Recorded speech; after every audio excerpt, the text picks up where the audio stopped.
this video, we'll be covering the execution unit of the 8086 microprocessor. So the main function of the execution unit is that it decodes instructions fetched by the BIU or the bus interface unit. It generates control signals and it executes instructions. The main parts of the EU are the control circuitry and instruction decoder, arithmetic logic unit or the ALU, general purpose registers, and the pointers and index registers. So this is the control circuitry and instruction decoder, the arithmetic logic unit, the general purpose registers, and the pointers and index registers. So the general purpose registers, there are 4 general purpose registers: AX, BX, CX, and DX, which is the accumulator, base, count, and data registers respectively.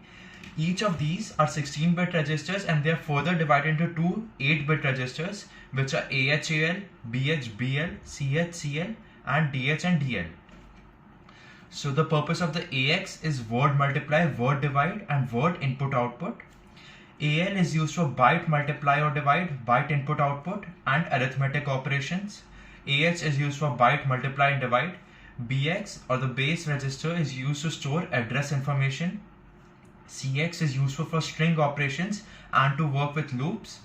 CL, this is the lower register of CX, is used in variable shift and rotation. And DX is used for word multiply divide and indirect input output. A very important part is that a lower address stores lower bytes.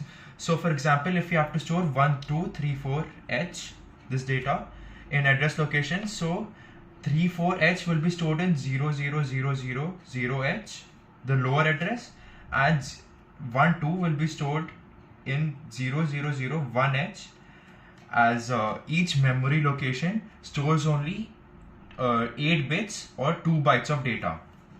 So 34 will be stored here and 12 will be stored here. So the pointer and index registers, these are used in various forms of memory addressing and stores the offset address. These basically are useful for providing the offset address. As we have seen, the physical address is calculated using the segment address and the offset address. So the stack pointer is used with the stack segment register to access the stack segment from the memory. Base pointer is used to access data on stack and other segments. Source index is used for string operations, and the SI register is used with the data segment as well. The destination index is also required for string operations. When string operations are performed, DI register points to the ES register or the extra segment as well. Source index and destination index registers may also be used to access data stored in the arrays. Now, flag register. A flag is basically a flip-flop which indicates some conditions produced by the execution of an instruction or controls certain operations of the execution unit. In 8086, the execution unit contains a 16-bit flag register, out of which 9 are active and 7 are undefined. Out of these 9 active flags, 6 flags are condition status flags and 3 are control flags. So the 3 control flags are direction flag, interrupt flag, and trap flag. So first we'll be covering the condition status flags. So first is carry flag. This holds a carry after addition or borrow after subtraction.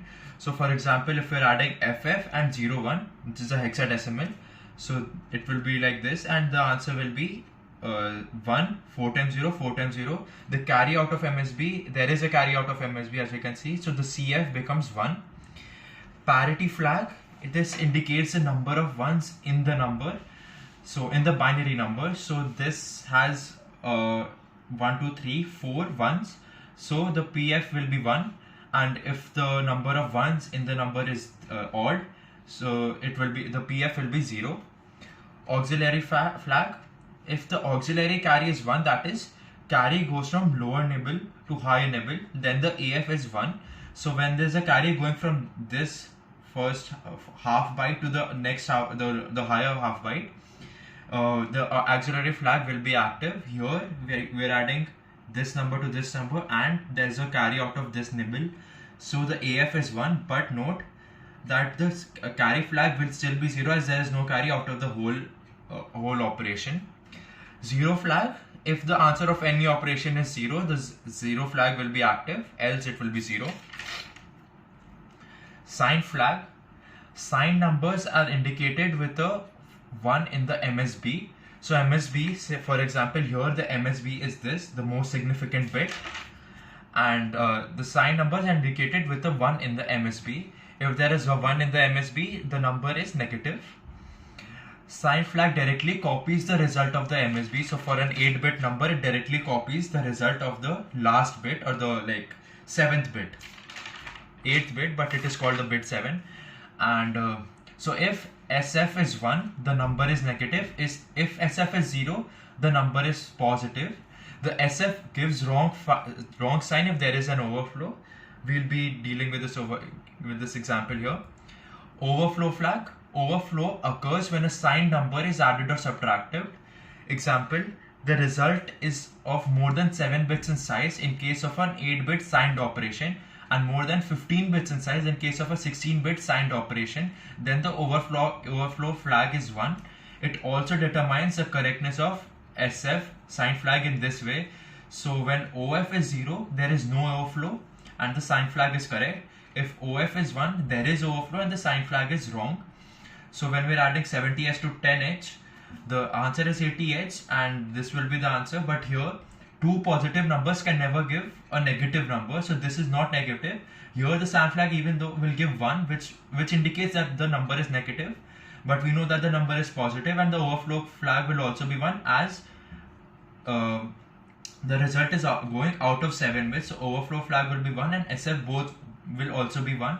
Here the SF is wrong, and this will be denoted by this. So when OF is 1, there is overflow and SF is wrong.